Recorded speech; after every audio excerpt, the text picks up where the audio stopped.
Hi, I'm Verlin, a 12-year-old girl from China. And in this video, I'm going to teach you some strategies that can help me overcome stage fright in my own opinions. And so for first, we need to know what things that cause us to have stage fright.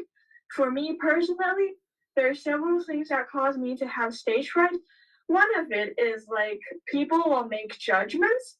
For example, when you're on stage, maybe when you're talking and talking, you will see some people sitting on the seat pointing at you and whispering some things. You don't know what they're talking about yourself, but you will feel really nervous when people do that. So when you see people doing that, you will feel nervous, and then you will become stage fright. That is one thing that caused me to have stage fright. Another thing, I think many Chinese people have this problem. It's like we all have a thing called 面子, which is something like your face. So you don't want to lose face in front of other people. You always want to show the best of yourself, and not to make jokes in front of others. So when you're having a speech, you usually want to show the best of yourself. So when we always think about that, we will become nervous and don't know what to talk about and starts to say like so's, and so we will feel really nervous. And so here are three strategies that I feel would work for me really well to overcome stage fright. So the first strategy is do the best for yourself, not for others, and don't care what others think about you. So I found this strategy in a tennis match where I am doing my warm up, and then all the people started to look at me, and then I feel really nervous because I'm just scared that people will think that my warm up is really funny or some kind of things like that. So then I stopped doing my warm up, and then my first match didn't go really well. And then I asked my coach why, and my coach said that it's because I didn't do my warm up well, and it's because I I I I care too much about others' opinion on me and not like the opinions I have for myself. So I care too much about others and not the best for myself. So my coach just told me that do the best things for yourself, not for others, because you play this match for yourself, not for others. So sometimes just don't care what they say, just focus on yourself, what give you better achievements and better results. Same as a speech, when you're going up to the stage, you always think the best for yourself, not for others, because you do this speech for yourself and for your own improvements and achievements. And so always do the best for yourself, not for others. The second strategy is that you can shake your body out for relax. This is another strategy I learned from my mom when I played a tennis match. It is the first few matches I played in my whole tennis career, and so I was super nervous, and my whole body was super tightened, and my body is just like really tightened and solid.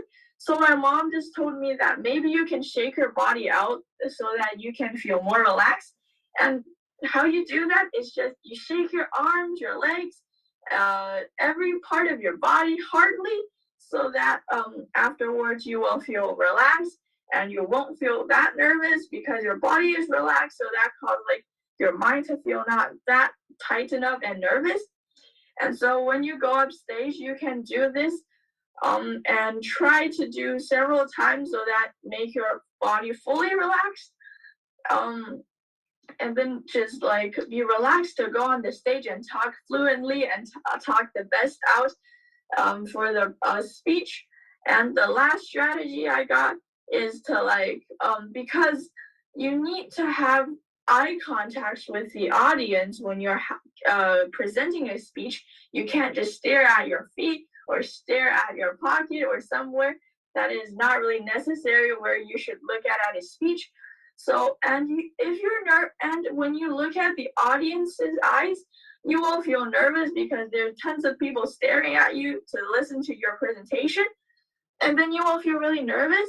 And then this is another strategy I found is really useful, is you can find 3 or 4 places around the the theater, sorry, so that you can give a full eye contact throughout the whole place.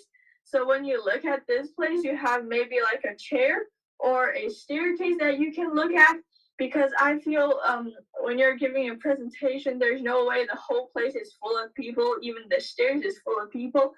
And so maybe there will be some leftover seats, and you can choose 3 to 4 leftover seats or staircases, or maybe a wall, so that you can look at to give eye contact throughout the whole the whole theater. And something really good for that is like when you look at maybe the audience, because I feel most people don't sit really still, they like to move around. So when you look at them and you see them moving around, you will somehow forget what you're supposed to talk about. So when you look at things like a chair, a staircase, or a wall, it is still, so so that it won't like interrupt what you're thinking about or what you are going to say next. So it will be something better to look at than audience, and it will also make you less stressful and less nervous to look at these still and not alive things. So these are 3 I feel really useful strategies for myself to overcome stage fright. And I'll share you another strategy that didn't work as well as the other 3 strategies. So this strategy is called to imagine the audience are watermelons, or another thing that you really liked or that won't make you nervous. This strategy didn't work as well for me, but this is only my personal experience. I definitely encourage you to try using these strategies on your own, because maybe it will work for you. And so this strategy is simply when looking at the audience, imagine them, they are all watermelons.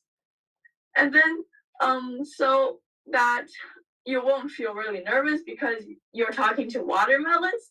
And then I feel this is not that useful is because when I am presenting, I feel really nervous.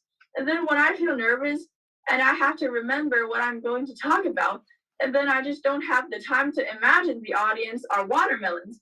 And then I just gave them eye contact, which makes me feel really nervous again. And then I'll be stage fright again.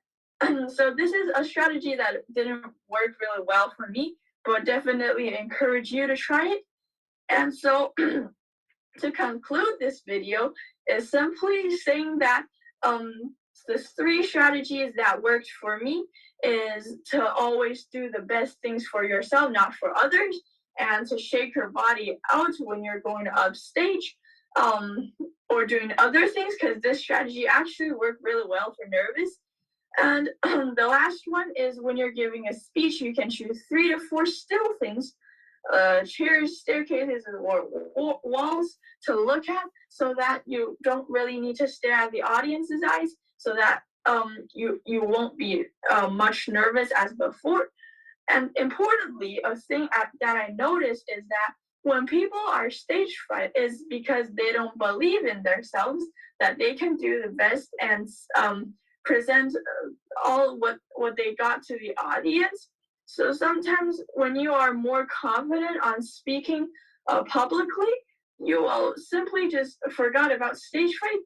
And although maybe you believe in yourself, although you don't know what you're actually the thing that you're saying is right or wrong, like but you speak really confidently, so that people will believe that the thing that you said is actually right and it's true.